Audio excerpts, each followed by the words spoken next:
بسم اللہ الرحمن الرحیم۔ السلام علیکم دوستو، میں ہوں آصف صدیق۔ قارون حضرت موسیٰ علیہ السلام کا چچیرا بھائی تھا۔ وہ بیٹا صافن کا تھا اور صافن بیٹا فاحش کا اور فاحش بیٹا حضرت یعقوب علیہ السلام کا تھا۔ جب دولت دنیا اس نے جمع کر لی تو وہ اپنے تکبر اور غرور میں پرورش پاتا رہا اور موسیٰ علیہ السلام کی نافرمانی کرنی شروع کر دی۔ اسی وجہ سے خدا تعالیٰ کے نزدیک وہ کافر ہوا۔ اللہ تعالیٰ نے فرمایا، ان قارون کان من قوم موسیٰ فبغی علیہم۔ قارون جو تھا حضرت موسیٰ علیہ السلام کی قوم سے، پھر وہ شرارت کرنے لگا اور پھر ہم نے اس کو دولت کے خزانے دیے اور اتنے دیے کہ کنجیوں سے کئی مزدور تھک گئے، اور ایک دوسری روایت میں ہے کہ 60 مزدور زور آور مقرر تھے اس کی کنجیاں اٹھانے اور رکھنے پر، اور ہر ایک کنجی کا وزن 1.5 درہم سنگ تھا، اور ایک روایت میں یوں بھی آیا کہ اس کی کنجیوں کا بوجھ 70 اونٹ اٹھاتے تھے۔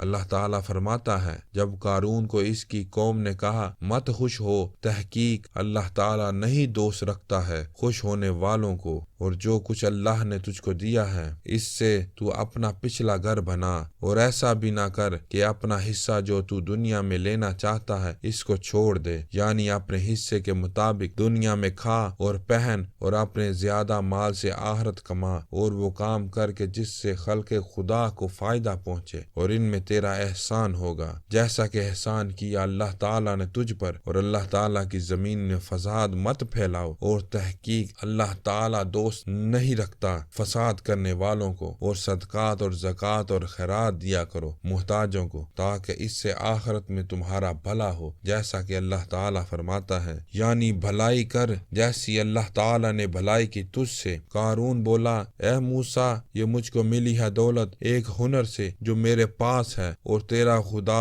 میرے مال پر کیا حق رکھتا ہے؟ رب العزت نے ارشاد فرمایا اور کہا، نہ جا اس طرف، کیا اس نے نہیں دیکھا کہ اللہ تعالیٰ اس سے پہلے سنگین اور قوت والی جماعت کو ہلاک کر چکا ہے، اور یہ بھی یاد رکھو کہ گناہ گاروں سے ان کے گناہ پوچھے نہ جائیں گے، اور بے پوچھے وہ تمام سب کے سب جہنم میں ڈال دیے جائیں گے۔ قارون نے حضرت موسیٰ علیہ السلام کا کہنا نہ مانا اور باغی ہو گیا۔ پھر اس نے ایک ایسا عالی شان مکان بنوایا اور اونچائی اس کی 80 گز تھی، اور اس پر کنگرے بڑے بڑے بنائے تھے اور طلاکاری سے مزین کیا تھا۔ اس کے بعد قارون نے بنی اسرائیل کی دعوت کی اور وہ 2 گروہ ہو گئے، ایک گروہ تو حضرت موسیٰ علیہ السلام کی اطاعت و فرما برداری میں رہا، اور دوسرا گروہ قارون کے ساتھ فسق و فجور شیطانی میں رہا۔ حضرت موسیٰ علیہ السلام کو وحی کی گئی کہ قارون کو کہہ دو کہ وہ اپنے مال میں سے زکوٰۃ ادا کرے، اور اس حساب سے ادا کرے کہ 1000 دینار میں سے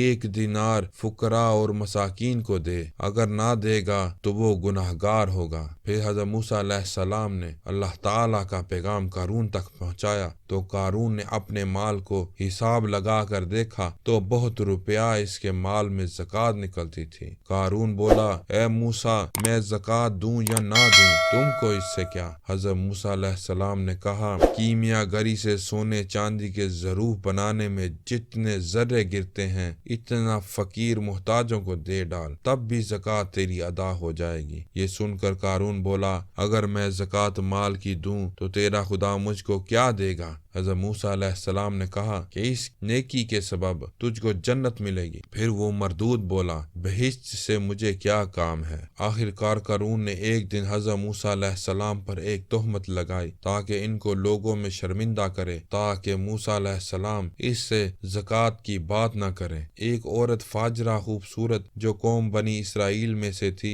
قارون کے پاس گئی، اور قارون نے اس سے کہا، میں تجھ کو 1000 اشرفی اور مختلف قسم کے زیورات اور اچھی اچھی پوشاک بیش قیمت دوں گا، تو میرے واسطے ایک کام کر، جب بنی اسرائیل کی جماعت جمع ہوگی تو سب کے سامنے مجمع میں جا کر پکار پکار کر یہ کہنا کہ موسیٰ میرا یار ہے اور وہ مجھ سے زنا کرتا ہے۔ بس اس فاجرہ عورت نے روپے کے لالچ سے کہا کہ بہت اچھا، میں ایسا ہی کہوں گی۔ پس قارون نے اس سے جو کچھ کہا تھا روپے وغیرہ دے کر اس کو رخصت کر دیا۔ اتفاق سے ایک روز حضرت موسیٰ علیہ السلام اپنے ممبر پر بیٹھے واز فرما رہے تھے اور ان کے گرد قوم بنی اسرائیل بیٹھی ہوئی تھی۔ قارون نے موقع پا کر اس فاجرہ عورت کو وہاں بھیجا اور خود بھی وہاں پہنچ گیا۔ حضرت موسیٰ علیہ السلام لوگوں کو حلال و حرام باتیں بتا رہے تھے اور یہ بھی بتا رہے تھے کہ جو شخص اپنے مال کی زکوٰۃ اللہ تعالیٰ کے واسطے نہ دے گا تو اللہ تعالیٰ اس کو اپنے عذاب میں گرفتار کرے گا اور اللہ تعالیٰ اس سے مال کا معاوضہ لے گا، اور جو زنا کرے گا اس کو سنسار کرے گا اور اس کو سنسار کر دینا ہوگا،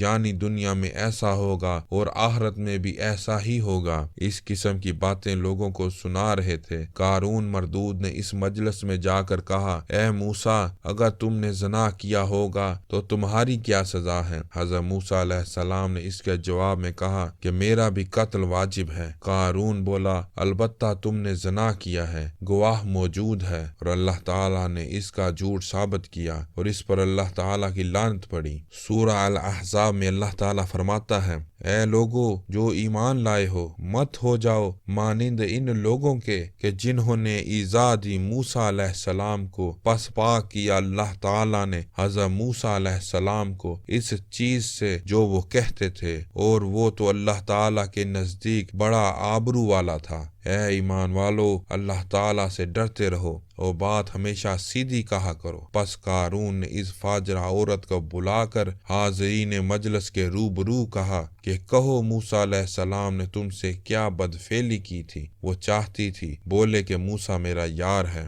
اتنے میں اللہ تعالیٰ کی مرضی سے دل اس کا جھوٹ باز سے پھر گیا، بس اس نے کہا، اے نیک مرد موسیٰ، تو پاک ہے اور جو کچھ قارون کہتا ہے جھوٹ و بہتان ہے، اور میں اللہ تعالیٰ سے ڈرتی ہوں جھوٹ بات کہنے سے۔ حضرت موسیٰ علیہ السلام اس بات کو سن کر بڑے متعجب ہوئے اور غش کھا کر اپنے ممبر سے گر پڑے۔ فوراً حضرت جبرائیل علیہ السلام نے آ کر اپنی گود میں اٹھا لیا اور پھر ان کو ہر طرح تسلی دینے لگے، اور پھر کہا، اے موسیٰ، اللہ تعالیٰ فرماتا ہے کہ زمین کو تمہارے حکم کے تابع کیا اور اب تم جو چاہو قارون کو سزا دو۔ یہ سن کر حضرت موسیٰ علیہ السلام نے قارون سے کہا، اے قارون، تم جھوٹ مت بولو، تہمت نہ لگاؤ اور خداوند قدوس سے ہر وقت ڈرتے رہو۔ اس مردود نے حضرت موسیٰ علیہ السلام کو جواب دیا کہ میں ہرگز تمہاری بات نہ مانوں گا۔ پھر حضرت موسیٰ علیہ السلام نے خدا کے حکم سے اپنا عصا زمین پر مارا اور پھر کہا، اے زمین، تو اس مردود سرکش کو اپنے اندر دبا لے۔ یہ حکم سنتے ہی زمین نے اس کے